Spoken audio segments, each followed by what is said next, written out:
Ben, at the end of last episode, off the what's it called, the record. Off camera, yeah. Yeah. You said it wasn't political. This is now your one chance to walk that back? Yeah, you can take that back now if you want. So before this becomes an hour-long bullying session. So I don't think it's primarily political, in the sense that I don't think the Joker's trying to advance a political system or trying to just tear down a political system, and if you like, that's his fundamental. I think what he's fundamentally trying to do is show that integrity is impossible, and hence why he's trying to tear down... How about this? If you like, the person who's meant to be the symbol of integrity in the form of Harvey Dent. And I think what's interesting about the film is that I think the take, and I've not actually heard Nolan say this explicitly, but I think Nolan's take on this issue is that integrity is impossible. Because if you think about all the characters in this film and what they end up doing, none of them actually end up following the rules through and through. I mean, I guess Alfred maybe, but Alfred doesn't really count in terms of like the people who actually initiate the action. Because if you think about Batman, for example, he's been told that the only way in which he can defeat the Joker is actually by breaking his one rule. And at the end, he does end up killing Harvey Dent. Yeah. Justified killing, but he does end up killing him. And it's not just that. There's also the fact that he ends up appropriating Fox's sonar software, which Fox himself thinks is unethical, and Batman does give him an opt-out clause where he says, at the end of this, type in your name, and this will self-destruct, yada yada. But I think it is interesting that by the end of the film, everybody has pretty much compromised in one way or another, and you see that with the two corrupt cops. You obviously see it with Harvey Dent, who just goes in a complete nihilistic spree, if you like. So yeah, I think this film is much more of a morality tale than something that's primarily political. But would you say it's heavy on the political themes, though? Would you say that? Could you say that? Well, when you say political themes, are you referring to like the war on terror, like when they're using the sonar, like the NSA? The war on terror, yeah. It's spying on your citizens, corruption. Yeah, I think there's definitely some of that, and I think there obviously you have parallels with the war on terror, and I've no doubt that would have been that would have served as an inspiration. But I don't think that's what the film's primarily about. Okay, sure. I could probably maybe get on board with coming to a middle ground with you and saying it's not what the film's primarily about. But what I believe is the film is primarily about lots of things.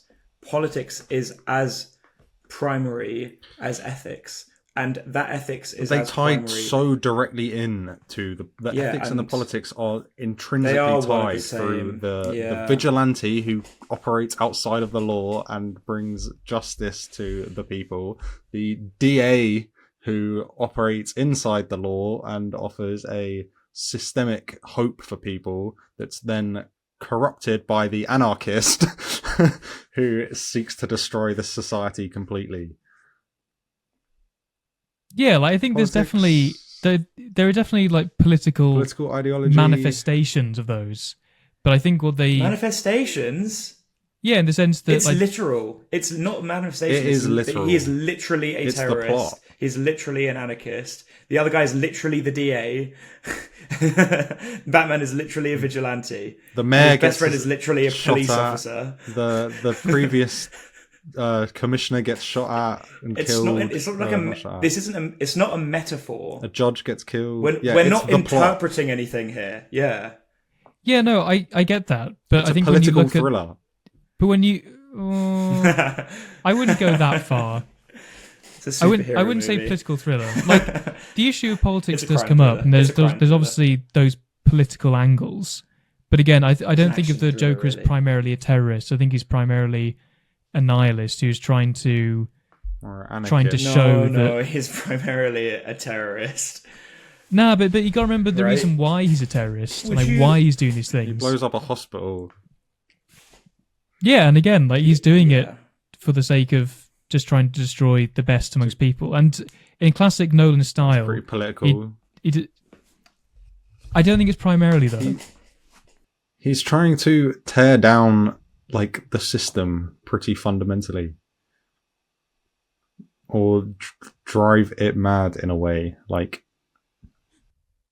but I think the reason why he's doing that is because he has this view of man as this like species that don't use the word species. Like he has this view of people as incapable of being like fully good, and what he tries to do at the end of those two ships is that he tries to prove unsuccessfully that deep down people are bad and that one of the boats would have blown up the other, but obviously in the end they don't because the people actually aren't as bad as he thinks they are. But again, like I just think this film is much more about ethics than politics, and yes, it obviously comes up, and ethics and politics are linked.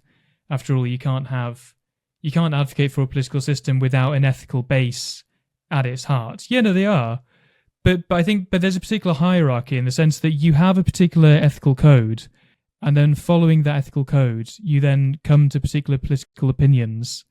It would have been understandable from you if the Joker, for instance, like if he was on his own with Batman and there wasn't the police and the DA and the prisoners on the boat and Gordon and going to China to kidnap a citizen and fly him back to the American police, and a big discussion about borders and jurisdiction.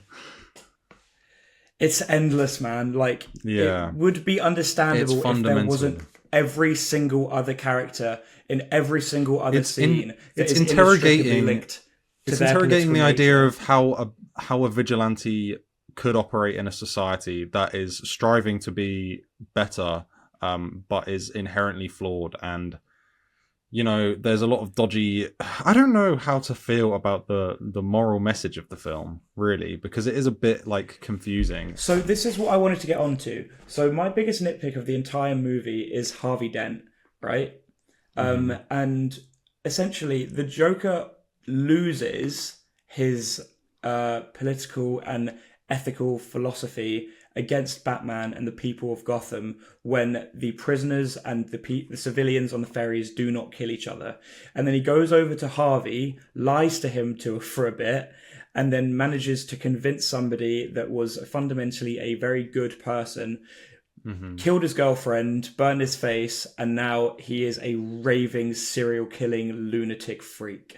It doesn't quite work with the character at all, really. I get that he's. It's a bit of a stretch. I get that. I understand where he's going. It's definitely a bit of a stretch. Like, I get it because he's hell bent on justice, and exacting justice is his villain arc, basically, right? And that just needed a little push because that's what the Joker's whole thing is, right? It's just like Gravity. Society. It's fundamentally incredibly chaotic. All it needs is a little push. Harvey just needed that little push, and it worked. But the people of Gotham just needed that little push. He tried to push them, and it didn't work. So it's like, I don't understand that. Well, I get you on a logic sense, but I also get it from a character sense in that the Joker's just a petty little freak, and he doesn't want to be proven wrong, so he has just set up a way to like sort of win regardless of whether his big plan doesn't work. Yeah, and I was going to say his whole plan, like it wasn't like he was primarily interested in getting the boats to blow up. I think that would be more like a firework display. But I think his actual mission, which was to try and corrupt the best amongst people, who's meant to be Harvey Dent, who's meant to be like the White Knight. That I think was his mission, and he obviously succeeded in that point. Because essentially what he's trying to say is like, yeah, even the best among you are corruptible, and even these people are meant to have these really high principles. Listen to what you're saying. Even the best among you are corruptible. Even you, Harvey Dent, the district attorney of Gotham City. No, but again, like, I don't even. Not essentially political. You're literally saying it. In terms of people you're just who saying are principled. Because the point to be is, fair, he's though, meant to be this person who's of immense courage, like really principled. But he is also the district attorney. A pillar of society. like a He's the upstanding pillar of citizen. society, yeah. One of but again, the reason why he's a pillar, again, like going back to the why, like going a layer deeper, it's because he's someone of profound integrity. Whereas everybody else, he's not real, and someone wrote it to convey an idea. Though, but Ben, you're putting up these big barriers between ethics and the political nature of the movie. It's like you put this big giant wall around it. They are one of the same. It comes out. Politics is a series of decisions based on ethics, is it not? Yeah, like, I agree. You're just slamming all the doors. Again, I don't know why. It's pointless. It's not like you have one thing here, another thing here, and I'm siloing them. You can think of it like an onion. And you can think of it like you've got this outer onion layer, which is political, and then you take the onion layer off, and then you've got that other layer of ethics beneath it. Like the ethics is what's motivating the politics. No, it's all onion. It's all politics. No, it's in like you have you peel an onion, first, you get a layer of onion, and then a layer of onion, and a layer of onion. It's all politics. I guess ethics came before politics in human history too, but that doesn't mean that they're not intrinsically linked. No, I think they're linked. But I think when it comes to societal, it's like saying if you're trying to go to a root cause and you think, well, why is he doing this? And you're looking at the other people, it's because you go that layer beneath, you see the role that ethics plays, and you'll find this with anybody with any political opinions. It's because it's a societal movie, fundamentally, Ben. The movie is a commentary on society, which makes it more political than it does individually ethical. That's why. But he's talking about corrupting individual people. Who are at the top of the political system. Mate. But again, he kills a judge. But again, the reason why...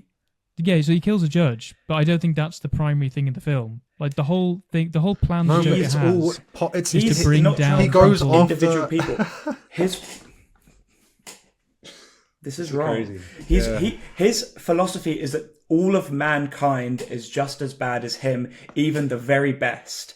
And so if he can bring the very best down, he can prove that all of mankind is like this. Even this. Right, this is a statement. I've watched this film 100 times and I've never understood why he says this until this time. And that'll be because I was a stupid child. But when he says, if I say a gangbanger is going to get shot or a bus full of soldiers will get blown up, everybody's calm because it's all part of the plan. But if I say one little mare's gonna die, everybody loses their mind.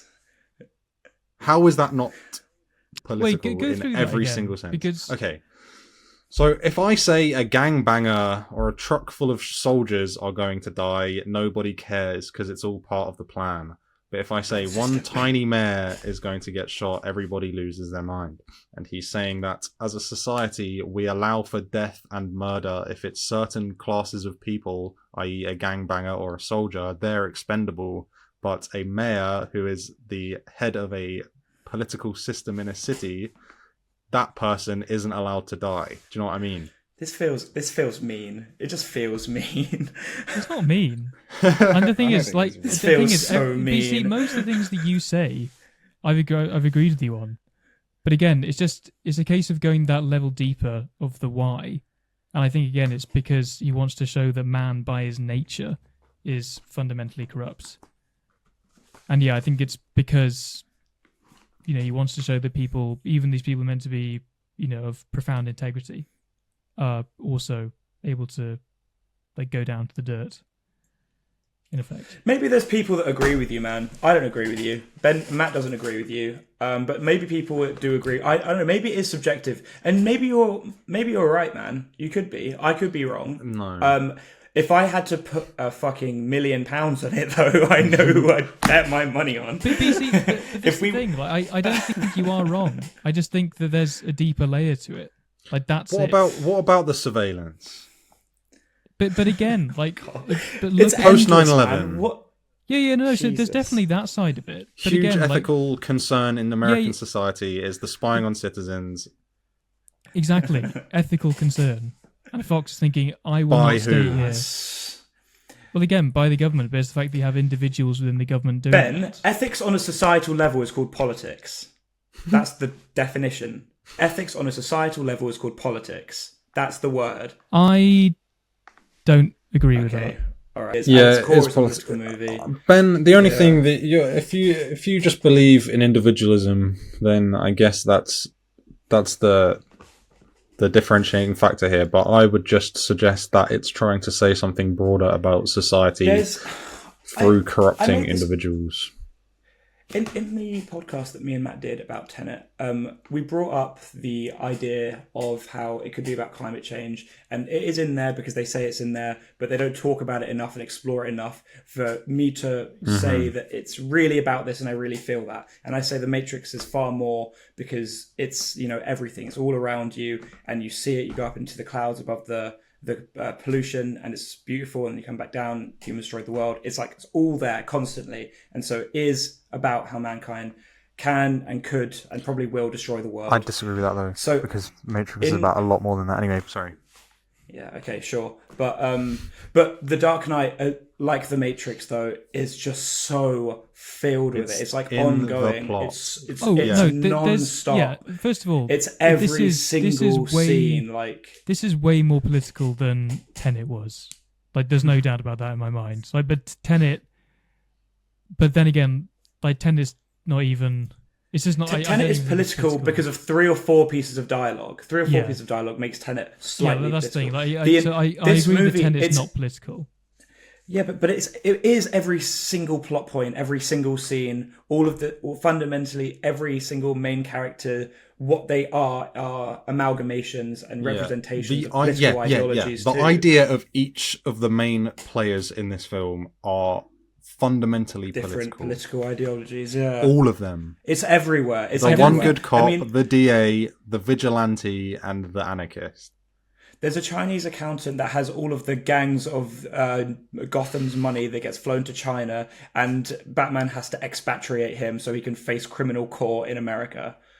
That happens. That's a small part of the politically centered movie. Anyway, we're going around in circles here. We're not going to get through to Ben. Maybe I one don't day. actually disagree with you. I just think there's another layer deeper. But anyway, we've been. I think the problem as well. The problem is arguably, no offense, Ben, but your lack of understanding of what goes into writing a movie. I think. Same would go for Haroon, but he's just on my. He's just on my side on this one. So, but you don't luck into these. You don't luck into these themes, and it's not. But I can argue the same with you, because I could always say, "Oh yeah, you guys aren't looking deep enough." How? As in, why they have these particular political systems, if you like, that they want to destroy. But we're not disagreeing that it's about ethics. We're just saying ethics and politics are intrinsically tied, and you're rejecting the politics side of it. No. I'm not saying they're not intrinsically tied. I'm saying that there's a particular hierarchy in which you form these things. Like, you can't have political opinions without previously holding an ethical here we viewpoint. go. Ben and his hierarchy. Ben and loves the hierarchy. Here we go. This great train. But I don't see what's so difficult about this. Like, if you just think about, I agree with you on that level. Because if you think about all the political opinions you have, and if you ask yourself and try and introspect, why do I have that political opinion? Like, you will eventually come down to, you made a moral judgment. You thought that this was. I agree, but I'm not saying that this film isn't about ethics. This has to end here. I'm just gonna. Yeah, so much of this is getting cut. We've just been going around. This is definitely going over time. It is a ethical battle of ideology throughout the film, and the plot is highly political, and it's a statement on our political situation at the time, heavily involved, heavily tied to like the Bush administration and the war on terror and neoliberalism and all that crap. It's so in there, and yes, ethics are at play heavily, and it's again an ethical battle between these 3 people. 4 if you count Gordon, but not his sort of like. I think neoliberalism is a stretch, because at that point you're talking about economics. But I think the war on terror, definitely, it is commentary on that. But just out of interest, because I actually haven't looked into what Nolan and Jonathan Nolan have said about this film. And David S. Goya. Wait, so did he do the script for this one? Because I know they did it for Batman Begins. I don't think Christopher Nolan wrote it. I think it was David S. Goya. Maybe I'm tripping. Let me I thought Jonathan and Christopher worked on the scripts. I think it was Jonathan and the other fella. Maybe I'm tripping. Way, no. Because I think okay, story by Christopher Nolan and David S. Goyer, screenplay by Jonathan Nolan and Christopher Nolan. Because I think there was an interview that I saw with Jonathan Nolan. I think he was saying that he thought one of the reactions that the people got that he thought was a bit strange was they said, "Oh, so you're basically on George Bush's side in terms of how he responded to 9/11." And he was quite taken aback by that. I thought, no, that definitely wasn't the intention at all. I can see that, but I that's why I find it confusing politically. But I think it is sort of going back to the statement about Nolan thinking that politics and movies are dumb. I think it works with what he's saying there because it doesn't really offer an opinion. It sort of just interrogates the morality of it. Like with the whole, like Batman does spy on people, and in the plot it is for the greater good, but it's still said that this is wrong, but they do it anyway. So I think it is just a morally grey stance. The subject of utilitarianism definitely comes up in his films, and it comes up in Insomnia as well, which, yeah, I guess Haroon still hasn't seen, so I won't say too much. But there's definitely a conversation between two characters when one of them says, yeah, you did this, but think of all the bad guys you locked up as a result. And there's that whole issue of weighing up whether lying on the job on a really important issue was actually worth it because, like you said, this whole concept of the greater good was achieved. So it's definitely something that Nolan likes flirting with a fair bit, like utilitarianism. But yeah, it's hard to tell what his actual opinion is of it. Yeah, like I never actually feel like Nolan has a definitive point on this. Yeah, but integrity comes up in Insomnia as well, funnily enough. So